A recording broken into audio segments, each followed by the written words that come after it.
Welcome, welcome everyone.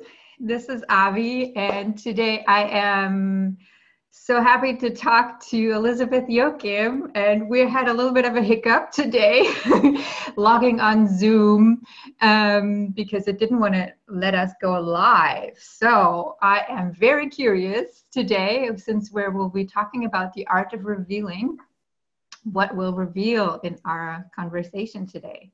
And welcome, Elizabeth. Thank you. So good you're here. I know our Zoom in had a little hiccup. Mm-hmm. Yeah, so I invited Elizabeth because I am super inspired by her work, and especially her playful being. And let's see how I would introduce yourself. I would call you a multi-creative being, because I know you have many stages where you play your creativity in. And what I've been reading, and I love the thing that says advocate of play and movement-based creativity. I love that. And I know that I've seen you performing through the world as the Angelbird, and that you've been creating the flight school, which you're probably want to talk about later. And also, when I first met you, that was in 2012, when I actually visited Los Angeles for an event, which was all about fully seen. And I just had a photo shoot myself, the very first one, it's like kind of official. So we were all prettied up. And at the end of this event, I felt a little bit bummed because I put all my money on going to Los Angeles and showing up and, making this big step. And but I wasn't ready, or, I didn't have the extra, $10,000 to sign up for a deeper program. So I felt a bit manipulated. I felt a bit bummed, and you were in this event and doing some movement plays with us, and we connected. And you were such an angel already then. The Angelbird wasn't born yet, but you were the Angelbird, and picked me up and invited me into your home, and we went to dance, and so. You were really the angel then to kind of pick me up, and I loved, spending time with you. And so I think we've stayed connected since then, and it's been so amazing to watch you create yourself in the world, engage with people. And so that's why I really wanted to bring you on for the art of revealing. Thank you. Yeah. Thank you. Yeah, and to you, in terms of your, it really requires a commitment. In terms of the art of revealing and fully seen, and willingness to kind of step out on that edge and on that branch for yourself and so many people. So I just deeply appreciate you, and I've always loved the channel drawings. Thank you. Yeah. Genius in terms of a practice and in art making practice, and a really kind of whole body expression of emotions and creativity. Yeah. So, thank you. I'm really delighted to be in the conversation with you, and to just be part of this unfolding of what you're bringing into the world. Thank you. It's always so nice to have people, of people that are somewhat on the journey with you, and in their own way, and knowing that you're not the only crazy being trying. No, and there are others out there. There are others out there. I see you. I see you too. And everyone watching. We see you out there. I see you. In our glossy lipsticks. Especially for you. I know. We're threatening to do a first in the morning revealing session, so just bookmark that. Watch out for that one. Yeah. Literally. Funny. That will be the art of revealing 2.0. The nonverbal. Yeah. Mhm. So, tell me a little bit, like, since for me, you're like the master of creating engagement. Tell me a little bit about the use of playfulness in your creativity and in your, like being in the world, and also how you use your playfulness and the art of engagement, I would almost say, to deal with challenges in your life. It's like, what's that journey been for you? How do you discover that playfulness is really what you're here for, like what you bring? Well, I think part of it is maybe there's a part of me that never grew up, didn't want to grow up. There's a part of me that's always the baby of the family, the fourth child, kind of born into a dynamic where there's already all these people. And maybe part of that, one of the questions you asked me was the path to play. Play is definitely something I always think about. It's always in my mind. I'm always thinking about how to engage with play. I'm always challenging myself to how can I be more playful, as sort of an antidote to contemporary life, to my emotional state and well-being, to grumpy people I meet along the way. Like, I'm always thinking about how can I crack a smile? Like, like how could we reveal that this is all a grand theater to play with? That's true. Yeah. So I think being a baby, my family of origin, I think that has something to do with it. Wanting to be a performer, being a performer, wanting to entertain, being an entertainer, in terms of the archetype or that energy. And then I think in that question that you asked me, on a personal level, in terms of talking about what out of our personal story was the perfect fodder for maybe our life's work or journey, is that my mom was a player. I mean, she was very, very playful. And I remember just sort of a sense of engagement in and around her with people and life. And she was a great advocate for my dance and my performer, and it's something we shared. So she died, prematurely at 49, or she died right on time, who knows. But because of that death at 49 for her, and I was 10, wow, yeah, I really think that a lot of and you aptly said it and wrote it, that connection, like I have taken upon myself, or I'm just really curious, desirous of connection and how to connect. And I think in a way, a lot of my life's work is trying to get back into that early playground, that was so sweet and so life-affirming, and dancing with the veil, dancing with her beyond the veil. Wow.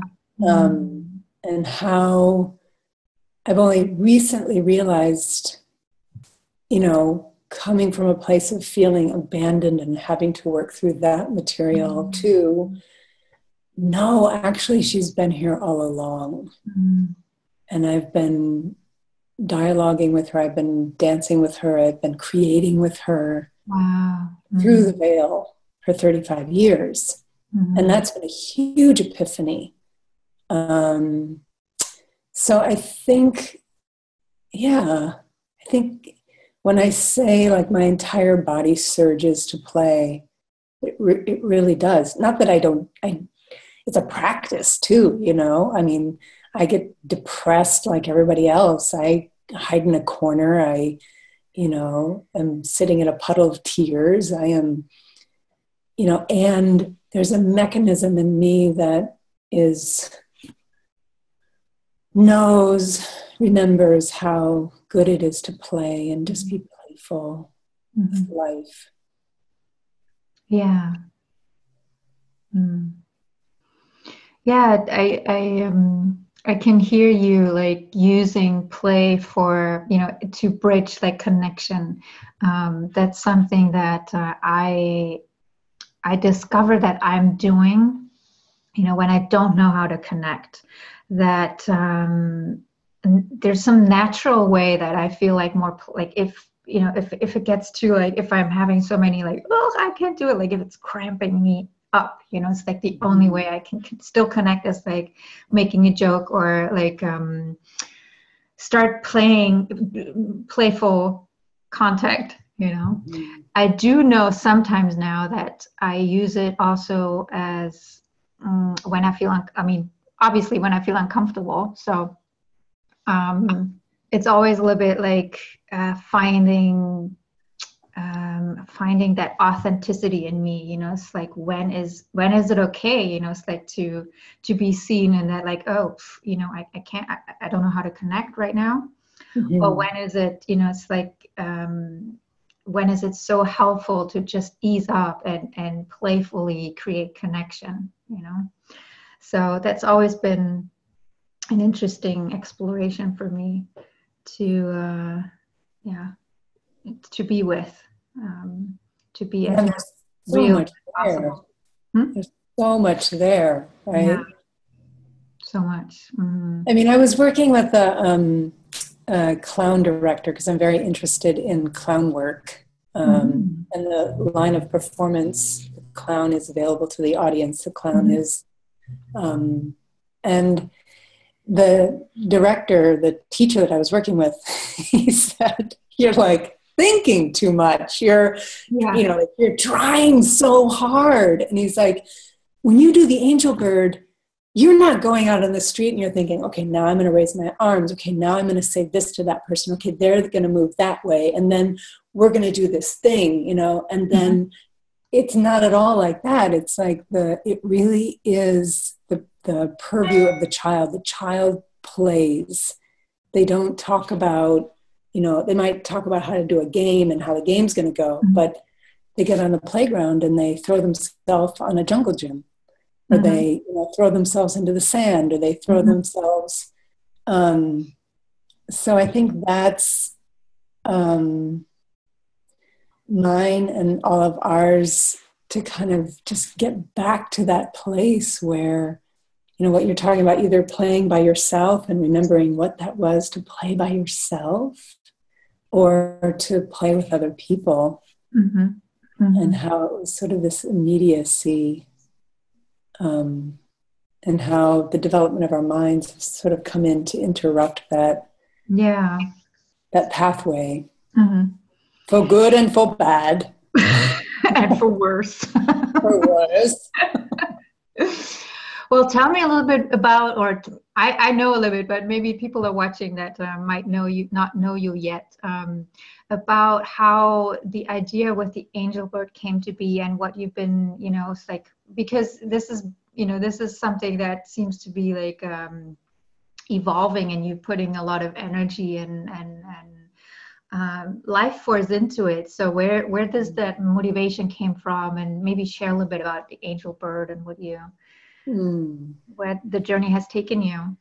Well, one thing, thank you. And then when I was writing into those beautiful questions that you prepared, I wrote thank you in bold, for asking, because I have poured, it's like my graduate degree at this point, Angelbird. Wonderful degree. I love that. Bachelor of Arts in the Angelbird.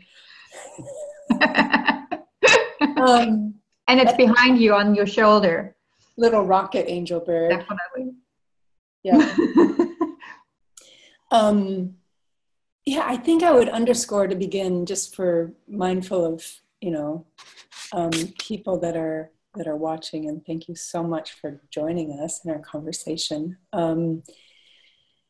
what I'll share with you about the Angelbird has come on this side of it 5 years into doing this journey. So what I started with, and I really want to emphasize this, that I knew 1% of this journey that has unfolded. And the 1% was a pair of wings, one-way ticket to Berlin, and street performer. That's all I really knew. How did you know it? Did it come through? Where did you get that? Yeah, it was, Berlin came from a dear friend of mine who invited me and said we ride around and dance all the time in the summer. And that sounded like a fine idea from where I was standing of how I would spend my time. The wings were an increasingly growing idea. A friend of mine was doing a body of work, painting wings.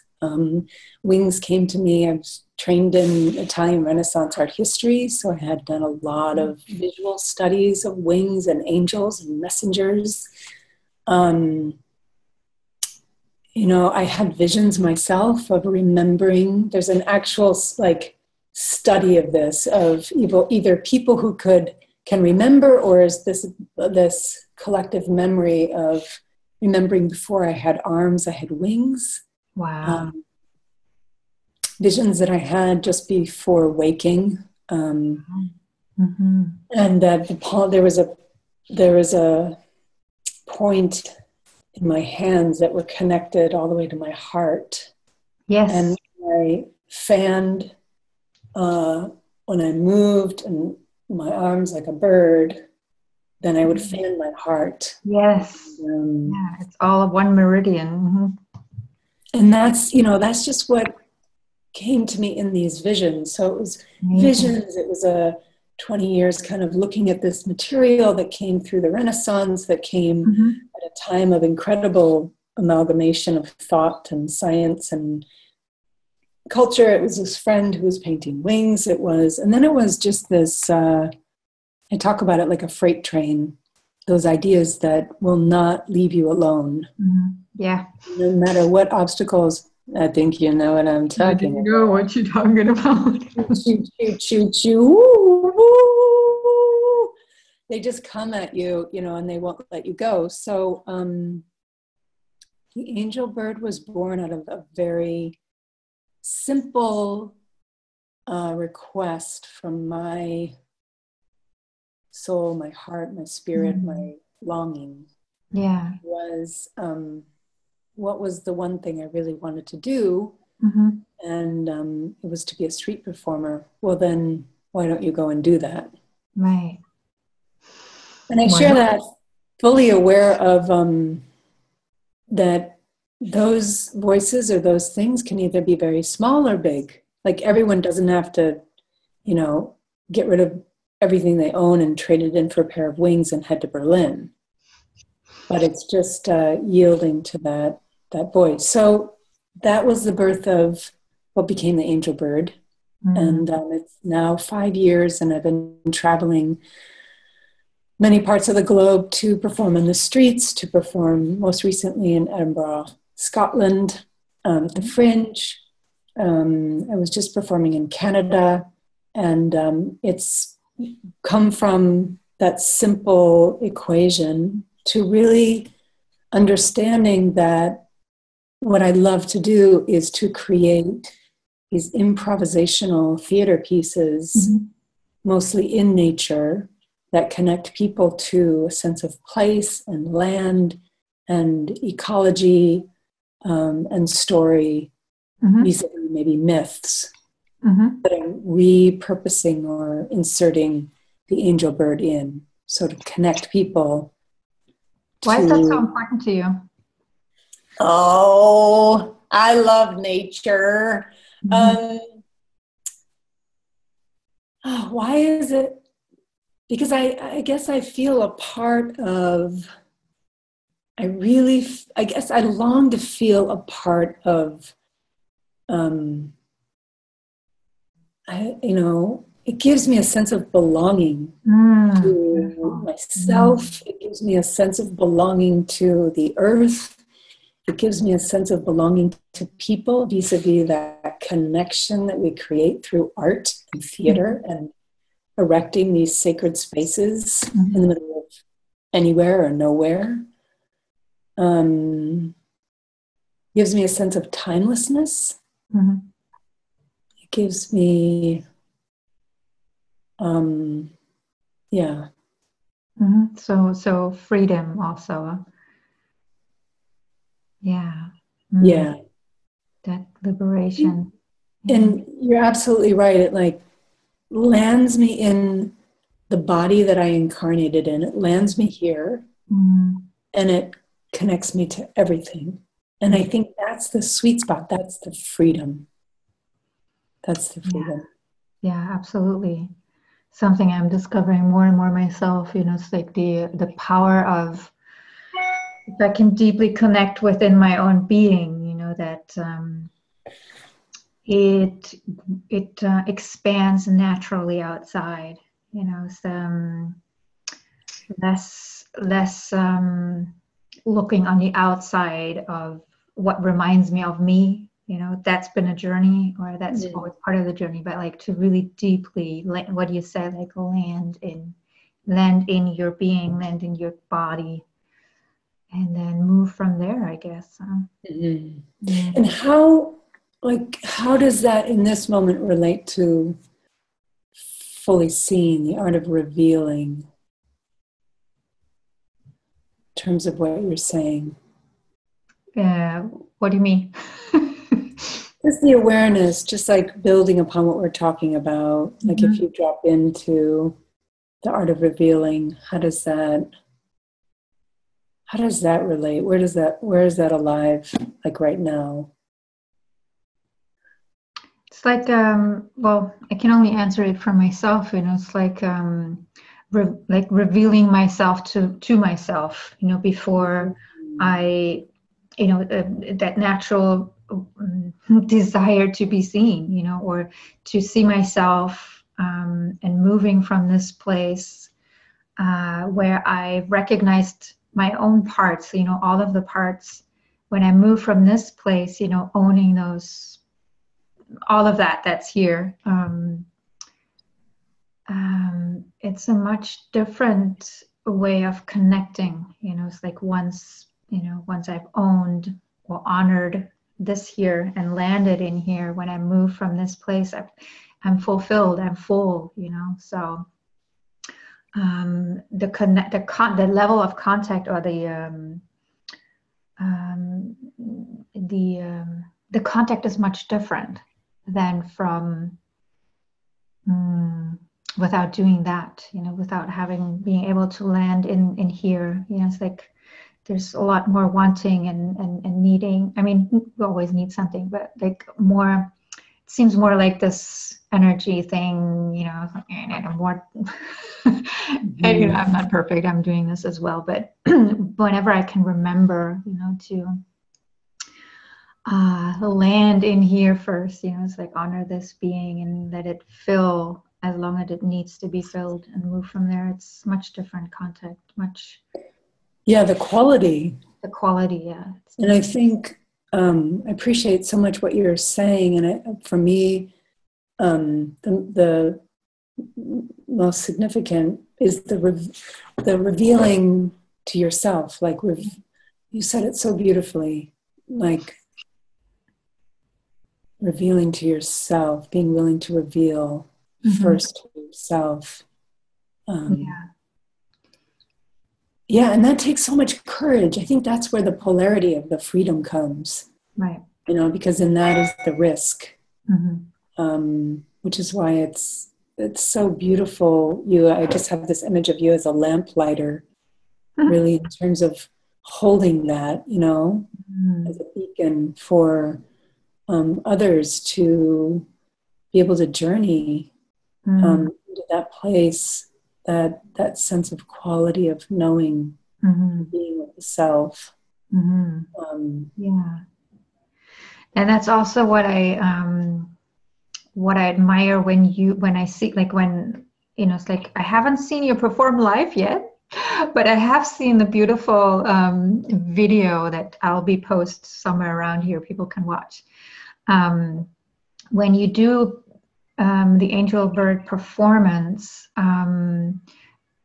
I remember in that video that I saw, it's like then how you, in the end, there's like this hug with this man, like how this was such a deep connection with a complete stranger, and how much courage that would take for me.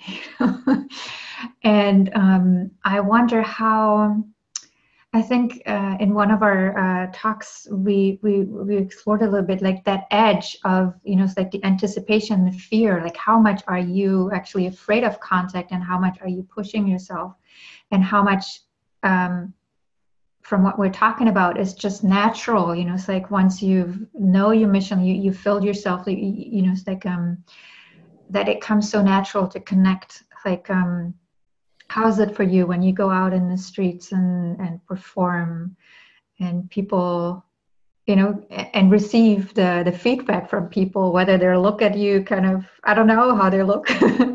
Maybe you can share a little bit. All kinds of ways. Yeah, I bet. Gone to this summer in Edinburgh, I was performing really early in the streets because I wanted to do my own kind of work. And before the people came out, and this man passed by, and he's like, because I was in my full Angelbird costume, and he said, a little bit too early for that, man. Like Really? a little bit, like, hold on. So, but it's a very astute observation, and I think what I'm after, because I know it's good for me, and so I know something I long for, is this intimacy and vulnerability. Like I'm doing my own dance with intimacy, vulnerability, authenticity. And so of course, even I sometimes, there's actually a persona that emerges, it's called Tweety Bird. And I've done performances with Tweety Bird, because Tweety Bird is the shy part of the Angelbird entourage. And we all have all these energies within us, and it's super fun to, reveal them as like full-blown personas, because then that you can play with them. So Tweety Bird is the shy part. She barely speaks. Wow. Terrified. She's going to die. Like she's I know that one. She's like literally at the threshold of the door when I'm getting to walk outside as the Angelbird, and she's just like, don't go out there, don't go out there. Like she's really, Yep. So it certainly comes up, and it's part of the process. And in some perverse way, I welcome it, because it's part of the work that I've signed up for. Nice. For the development of my own self.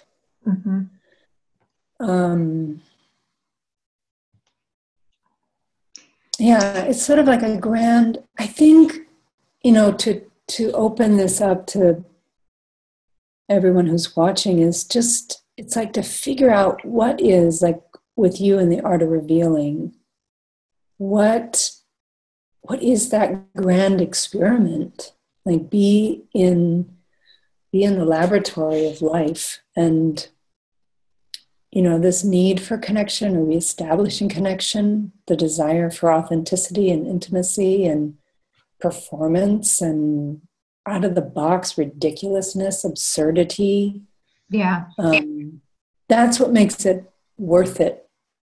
Definitely. And what I feel like is so, what connects, like when you bring out Tweety Bird, I feel instantly connected, because like, oh my God, that's me, and so I am, the whole, idea behind the art of revealing, or,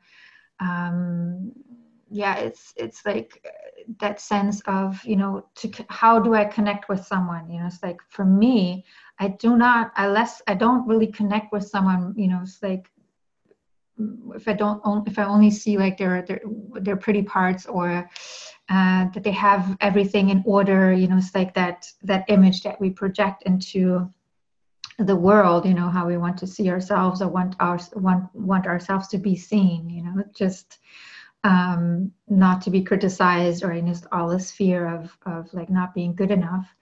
But actually what connects me with people is if they do share how they mess up, if they do share, it's like their vulnerability, that they're in the place of helplessness. I don't want to see people in their place of helpless. I mean, I it's not what I wish for, but it connects me because it's relatable. It resonates, and that's when my heart opens. So that's my deepest wish, like, or the way that I can connect with people deeply is when I hear the whole story, let's say, or the story behind the story. It's you've been fearless. I mean, it's been so inspirational.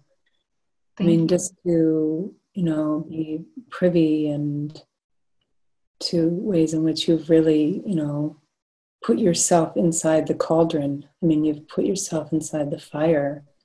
I mean, you sit there and you watch me do this Angelbird, and then sometimes I look and I'm like, oh my God, I have the same response with you, just like courageously telling your story. It is so interesting. Like, come along. Not just telling the story, but like come along for the ride. And I'm like, oh my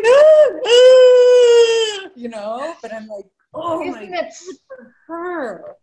Oh my God, isn't it so interesting? Like, while you're saying this, I'm thinking like, wait, what do you mean? Like, what did I do? It's like, I mean, I know parts, I know like, yes, I can own this, it's like I have revealed parts, like when I was in big process, it's like I've been, taping videos just because I needed support, it's like it was a real need, it wasn't, let's do this to blah, blah, blah, it's, it was really a cry out for connection and support, because I don't have a big tribe here, the sense of belonging that you were speaking about.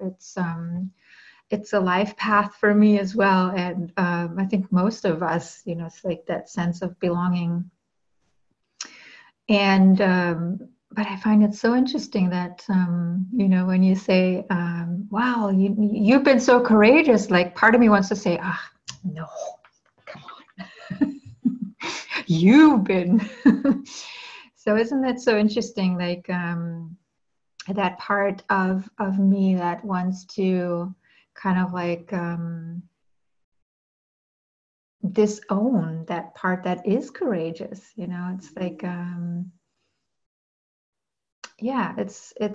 it's really interesting to and that it's second nature.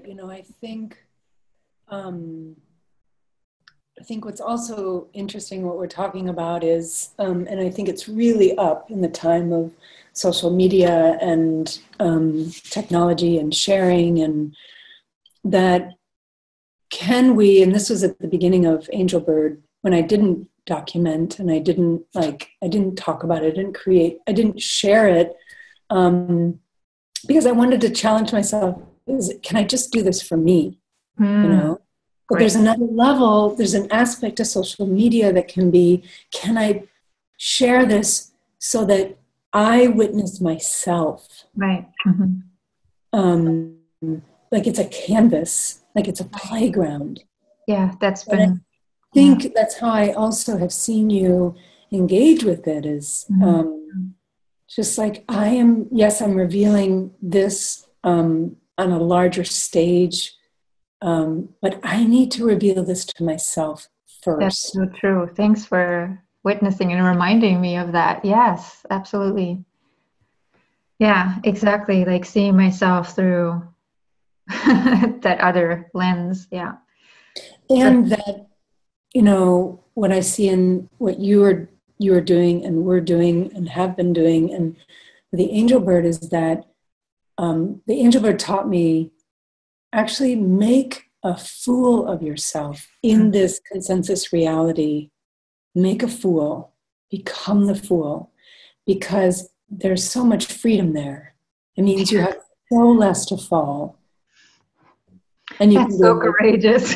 You hit the floor yourself. Mm. It's so much easier to like hit the floor of your own making Mm-hmm.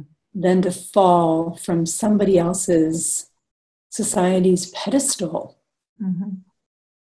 You know, and it's really disarming what we've created outside of ourselves as, you know, perfect and good and all together. It's like, you know, actually I'm removing all of that myself. Mm-hmm. And that's what I see you doing. Mm. At the core. And so in terms of, you know, you've done so much work that it's like you've opened up this space for people to inhabit, you know, and all of us, like we need actually to do less. We think we need to do so much more. And it's like, no, we're doing the work. Mm-hmm. So it's creating the space for people. Yeah. Yeah. And yeah, and part of me is, you know, there's part of me that is doing this because, you know, like your Angelbird, this is part of something that came through, like a voice that said like 3 years ago, you know, this is what it's called The Art of Revealing, here you go. And it's been a ride of initiation after initiation for myself, to be able to hold that space and open that space for others to feel safe in and to take that journey. And I lost my train of thought. Shoop. Shoop. It flew away.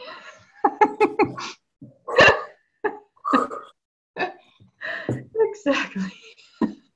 My bouncy ball. Yeah. I have one of those. That's great. Yeah. I don't know what I was going to, but we needed a movement. Like we just needed maybe that. we need some movement. That's right. I forget. Oh.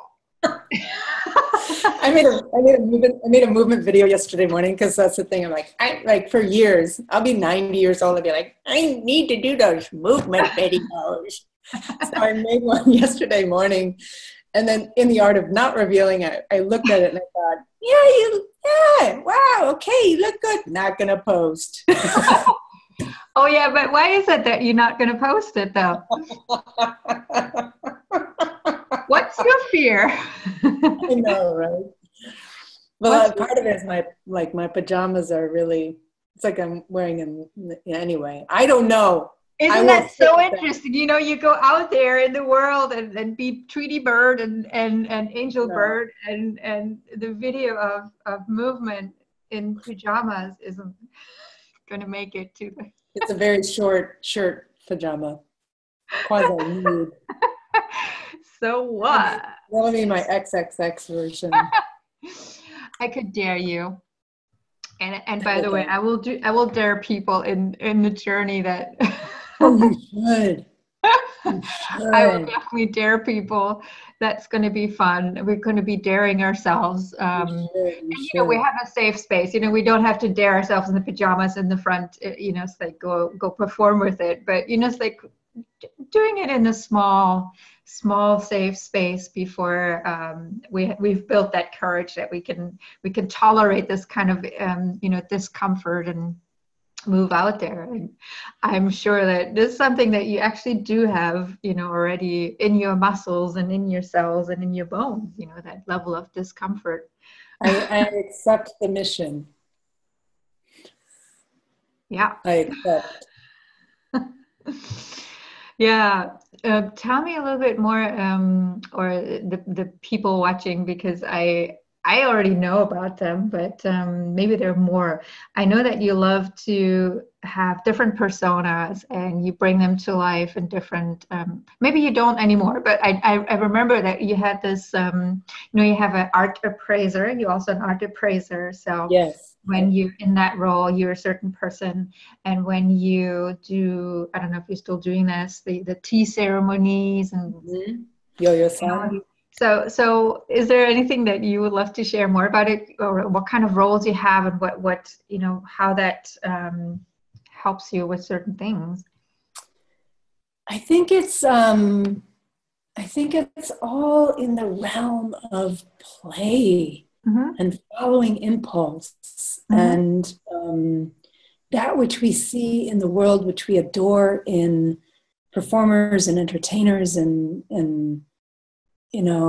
it's just allowing like that part of me that loves to play. So Yo-Yo-san is a geisha training, and she's very earnest, like trying to learn the ways of tea ceremony, but she's a geisha in training, and she's me, and I will never be Japanese, but there's a part of me that wants to be Japanese, and it wants to be a geisha. And so this character emerged out of me. And a lot of these characters emerge in the 11th hour. That's the other thing.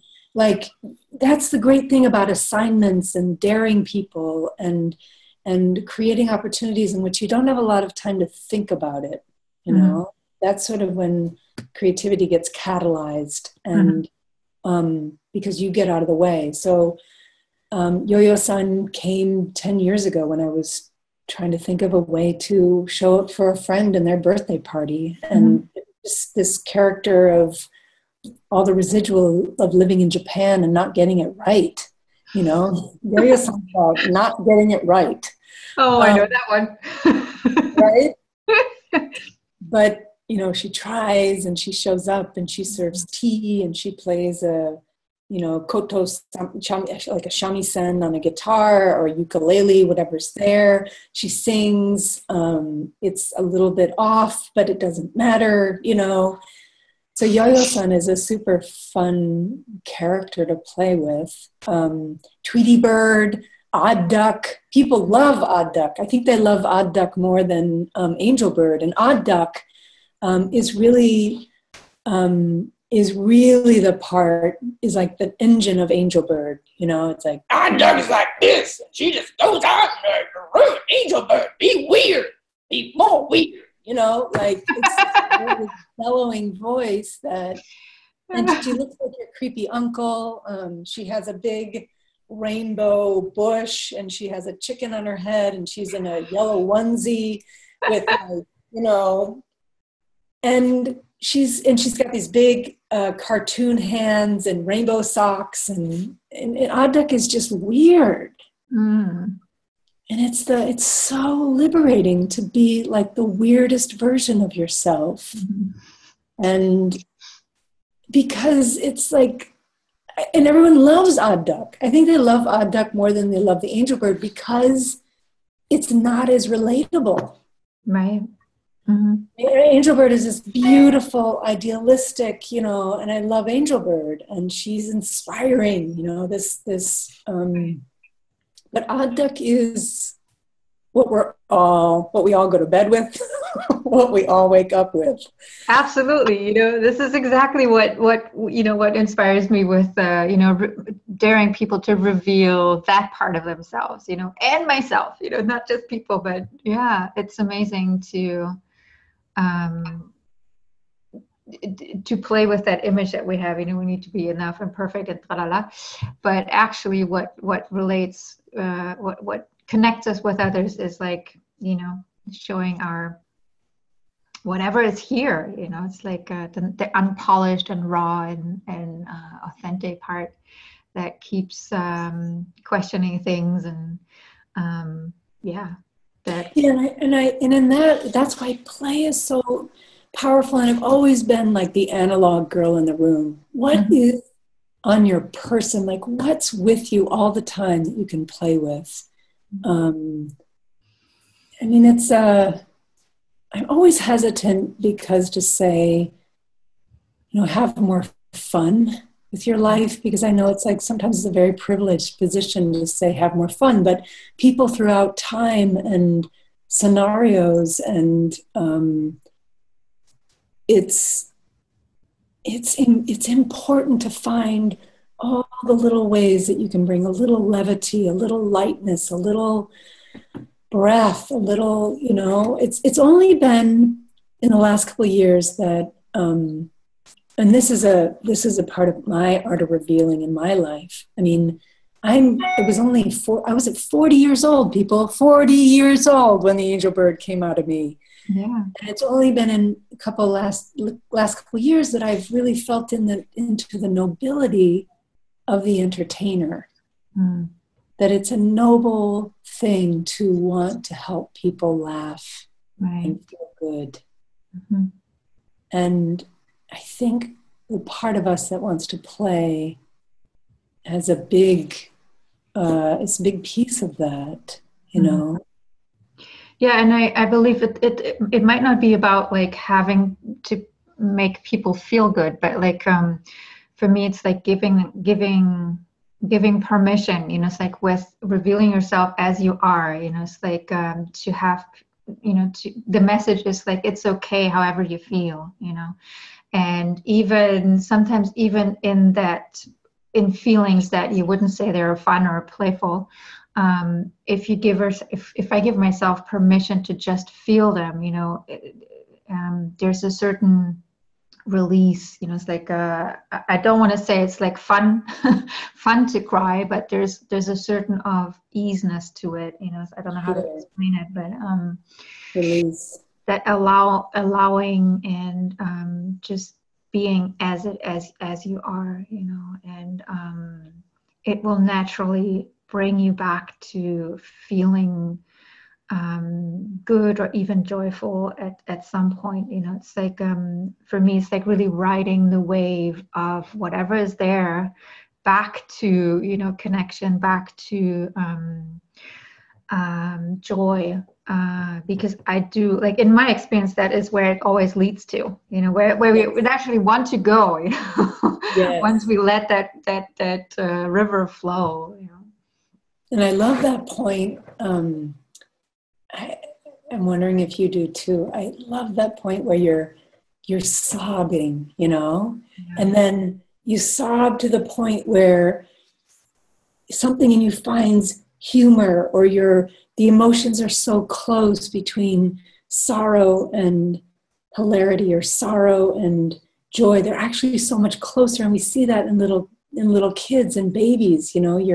I'm crying, and then suddenly this belly laugh comes because I reached that place of witnessing myself, or just feeling everything, and then I'm toggling back between, like, you know, sobbing and laughing, and sobbing and laughing, and yeah, I think it's life force, you know. It's like you don't even have to put the names and the labels on it, you know, like whatever you're feeling. But, you know, you can even in anger, there's so much life force, you know. I've been talking to someone about, like, well, you know, like it's a lot of anger needed, you know, and it's good, you know. It's like it's good feeling and expressing the anger, and it's good and to sob, and you know, it's that life force that wants to express itself, you know. And the beauty is like using all of that energy to create something, you know. To, like, for me, that's been something that helps me to move through that, to embody, like, to, I don't even know how to, like, sometimes I don't have the word. I'm not a writer, you know. It's like I interviewed 2 writers and they're perfect with words, but to me it's like I need to create something, you know. It's like a picture or a drawing or movement is fine too, you know. It's like, or a voice, you know, like just to, I don't even know what it is. It's deepening, yeah. And the joy of, or the power of, you know, once you've owned your life force back, you've created something with it. And when you then share that part of yourself, may it be a story, may it be like artwork, whatever it is, it has a transmission, you know. It has a certain transmission, even if it doesn't have like all the perfect words to it to explain what it is. But like, if it has that transmission, that energy that you put into it, that moved through you, you know. And that's, I feel it's the beauty of like nonverbal art. Yeah, that regenerative. Engages, yeah, and transmits. It's like you can be of service without having to serve, or actively do something great in the world. It's like, for me, it's always been like serving myself in the way first, not in an egocentric way, but like well, that's the dream. It's like, if I take care of myself, and if I nurture myself, if I let the energy that's moving through build and create into something, and sharing that part, and art of revealing is that also, and if that has the power to attract people, I will see if that happens. But I feel that would be so amazing. This is what I think my soul longs to experience, that I am enough. Like, it's that enoughness, I am enough for myself with whatever I'm creating. I don't need to try to, Well, I think that leads to, in terms of,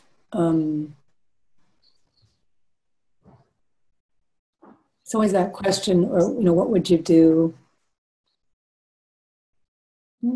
What would you do if you didn't really have to do anything? How would you spend your time? Yeah. And that's sort of, I think, where we find ourselves. That's a deep level of witnessing. Absolutely. If we didn't have to earn money. I didn't have to do anything for anybody else. How would I spend my time? Yeah, absolutely. And Great question. Always looking at, the environments that I live in, and it's like, yeah, I think I'd make stuff. And I think I would have a playful life, Absolutely. I would definitely keep traveling. I just love seeing different parts of nature, how, same with like our own expressions, nature has so many different expressions, as in, nature and creatures. And unfortunately, it's like they're dying, some of them. And so I think if I really allowed myself to deeply like, with all, not to worry about money and time and etc., to really that longing to deeply connect with this planet and creation itself, that I wonder what yeah, it's such a great question. I'll need to be sitting with that, but I feel deeply, this is actually what's been called of us, to connect on that deep level, knowing how we can be of service to ourselves, in connection to other beings and this planet, which we're part of. Yeah, I feel that. I feel that in you. That connect with the earth. See that, feel that. Yeah, there's so much there. Yeah, and that's how I, think about life as a grand play. It really is a grand. It's theater. It is. It's like, we all get to make up to whatever degree we can or want to, or, but how, yeah, it helps me to think, oh, this is theater. This is a play. Yeah. I love the word play much better than theater, because theater, I always think of like, I'm pretending to be someone else that I'm not, but like play and, game for me, it's the same thing, but it just like, it just feel, it sits different with my being, but we're talking about the same thing anyways, but it's interesting. Yeah. To be real and to play less, actually, like, it's that edge always, it's like, not play someone else, but give ourselves full permission to express everything that we are. Yeah. And less what we're not. And if so, that's fine too. And with that, what are your next projects? I know you've been working with what's it called, the Nomadic School of Wonder? Yeah, the Nomadic School of Wonder, which That's has been amazing. an extraordinary group to play with. I Mm-hmm. mean, really, I feel very at home and a strong sense of belonging to that group. And, because when we get together, we design experiences Mm-hmm. on wonder that Mm-hmm. are based in nature, community, play, and art. Amazing. And so I guess I could share this, that, I was kind of in this very devastating period, and I had a trip to Canada planned. And just to speak to, lastly, how play is such a powerful force in my life. I'm super grateful because I was coming off of this, devastating experience, and I had a job, this trip, this adventure that we had designed for 6 months in Canada. And on one level, you would think, oh, not in a place to do that, to show up, to be a host, a performer, all of these things. But it actually, in a place that was at an average 15 degrees, which is like, what, Yeah. -6, Yeah. Celsius. But because I had this opportunity to play and to play full out and to perform out on the edge of the Atlantic coastline of Canada, and to be with these people, and to be my playful self and perform and be in the elements of that environment, met the devastating nature that I felt inside. Mm-hmm. And I think that's like a perfect, if we can figure out something that creates equilibrium within ourselves, I think that's something that we're all longing for. And it was the perfect setup, in terms of how has play provided, I don't know what your exact question was, but how was it the salve or the antidote or the perfect? And, in that case it was. And so the next projects, this year we go and we're in southern Utah with a band of wild Mustangs. Oh my God, I'm signing up. Okay. We will work on, well, after this interview, we will, because I have to tell you, these horses, and particularly these horses, because they were wild Mustangs brought off the land of the government land. Wow. They've been cared for by these 2 master horsewomen who Wow. have handled them in such a way that they are not broken in the traditional sense. And they're the most powerful teachers, I would say, for women, for myself as a woman, identifying as prey, in my own life in certain dynamics, and how they are, by just being with them, not even riding them, but being in close proximity, doing close and far, very, very subtle exercises with them. I'm reprogramming what has been a deficit to be intuitive, to be all these things that prey have to really rely on, not being perpetrators or predators. They have to rely on deep intuition. They have to respond to their intuition or they die. So it's reprogramming me and the strength in and around my intuition, in and around the necessity to respond to my intuition without unequivocally, no explanation. No need to explain anymore why I need to do such and such. It's because I get the hit and I have to go. So they're master teachers. Wow. Being with them and out on this land and in this place in southern Utah, which is, a deeply feminine sort of canon area of Wow. and with these just master horsewomen who And so we're going to go there, which we go every 2 times a year, to Windhorse. And I always perform in the chorales, and I play with this line of woman, horse, and bird. And all of the performances are, exploring that line, which is very ancient for all of us. Wonderful, yeah. So powerful, the horses, and also in terms of, what I feel my journey has been with the art of revealing is like claiming my own, leadership, self leadership. And I know like there's so many wonderful trainers or like teachers who train with horses when it comes to leadership. And I always loved the horses, so I think that's something just I would follow. And I'd love to talk to you more about it. Yes.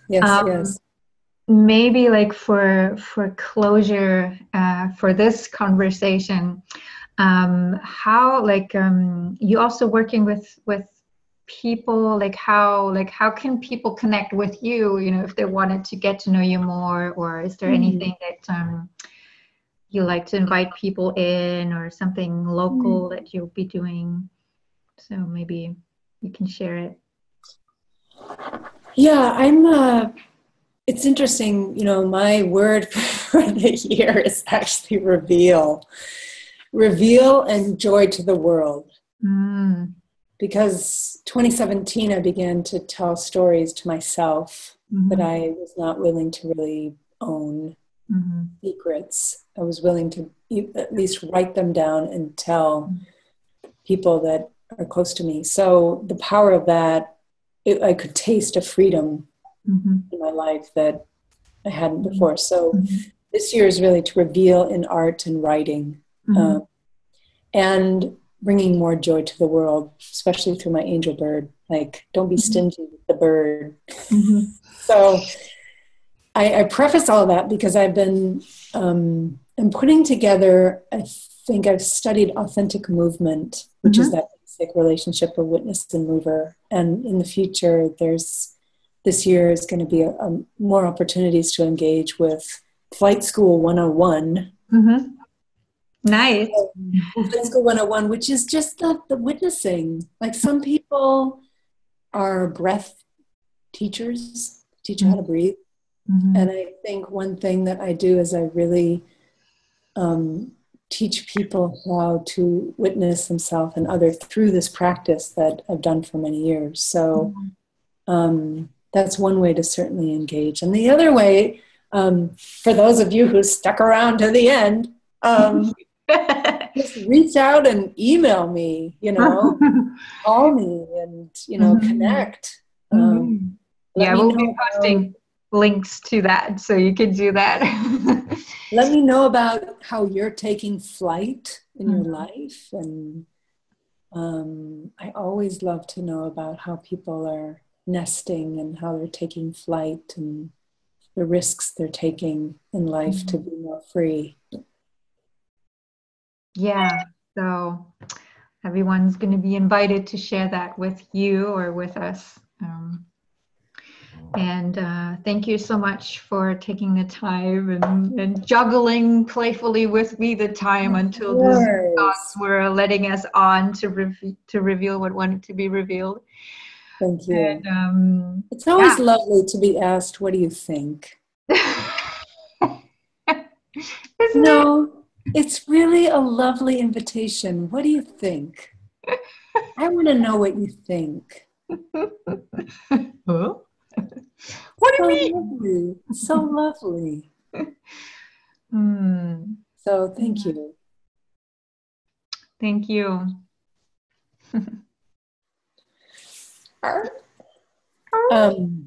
To be continued. To be continued. Yes. Goodbye, goodbye. Goodbye. Goodbye. Bye, goodbye. Goodbye. Come back.